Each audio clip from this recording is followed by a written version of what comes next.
The bath salt zombie that used to be Natalia charged Bob. Bob meant business and only watched her boobs bounce in slow motion for a few moments. Then he waited for the perfect shot as she charged at him without care. He aimed down the barrel and watched her through the iron sights of the shotgun until the perfect moment. When she was about 4 or 5 feet away from him, he squeezed off one perfectly aimed shot. From Bob's view, her screaming face turned into a bloody spray of confetti. He walked slowly towards the front door of his building. There was a car crashed into the front door. The driver was dead. Out in the street were 2 dead children. One child was wrapped in Natalia's teal summer dress. He could spot that dress from a mile away. That must have been why she was naked. Had she killed the children? What the fuck happened here? Bob squeezed through the front door and past the car. He couldn't fit the cart through and left it out front. As he entered, he kept sweeping the courtyard with his shotgun. He saw Adam's door was wide open. No sign of Adam. Beatrice's face wasn't at her window. Just a black hole. The curtain was permanently curled where her face normally stuck out. Bob made it to his apartment, opened the door, dropped his guns and ammo, unstrapped his Aqua Teen Hunger Force belt, and grabbed a duffel bag. He ran out to the front gate and began stuffing the duffel bag full of sexy Hot Pockets and top ramen. It took a few trips to get all of them. The final trip was a full duffel bag full of ham and cheese Hot Pockets. In Bob's mind, labia and cheese. Bob didn't have to worry about freezer space. He had an extra freezer in his apartment. One of those sideways ones, like the kind liquor store puts their ice cream in.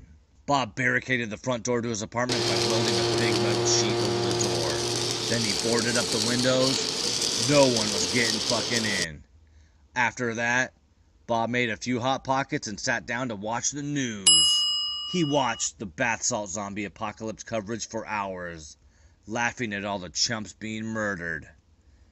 Hours became days. Days turned into weeks. All of a sudden, he had to start rationing. He'd even have to reuse some ham and cheese Hot Pockets.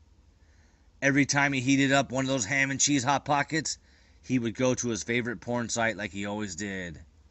But it wasn't the same. The first time he was watching porn and having sex with a Hot Pocket, right when he was about to finish, the image of Natalia's bloody bouncing breasts and blood-covered, completely shaven pubes and animal-like eyes flashed into his mind. After a few times, he couldn't finish without imagining her naked zombie body. After a few more times, he had to put ketchup on the ham and cheese to make it resemble blood. He wondered if barbecue Hot Pockets would work better now. After a few more times, normal porn didn't do it for him anymore. He couldn't get hard without seeing a bloody naked zombie. He was a full-on zombie-phile. Luckily for Bob, the internet. There had been a zombie porn genre for a long time. Then one day the internet and TV stopped working. He called Time Warner and got a recording. The recording was a last transmission sort of thing from the survivors that worked at Time Warner. It had only been a month since the outbreak. Bob hadn't left his apartment the entire time. He was only about halfway through his supplies. A few days later, the power went out.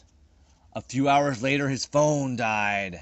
Bob peered into his freezer, watching his labia and cheese Hot Pockets thaw out.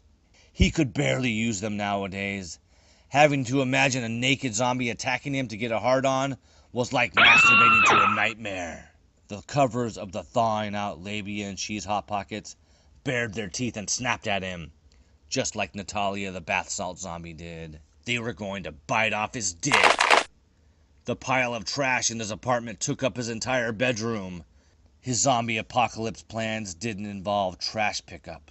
Sometimes the big piles of trash moved. Bob always thought it was a zombie crawling in.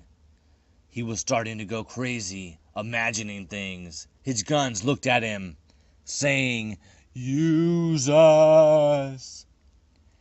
He got out the welder and began the process to unbarricade his door. The metal sheet broke off with a loud ringing thud after he unwelded the second spot.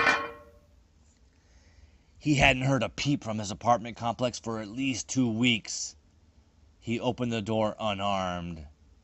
The center of the complex looked like it was littered with dead bodies. A lot more were there than when he first holed up. He took a step out of his doorway, confused as to where all these dead bodies came from. Then he noticed one of the dead bodies moved. Then he noticed they were all zombies. Just really fucking bored zombies sitting and lying around completely still. The entire complex full of zombies looked at him, stood up, turned towards him, and began running. He stumbled back into his apartment and into the arms of Beatrice. She hissed and bit into his shoulder with her dentures as the entire apartment complex of zombies descended on the last live meal in Hollywood. Bob died!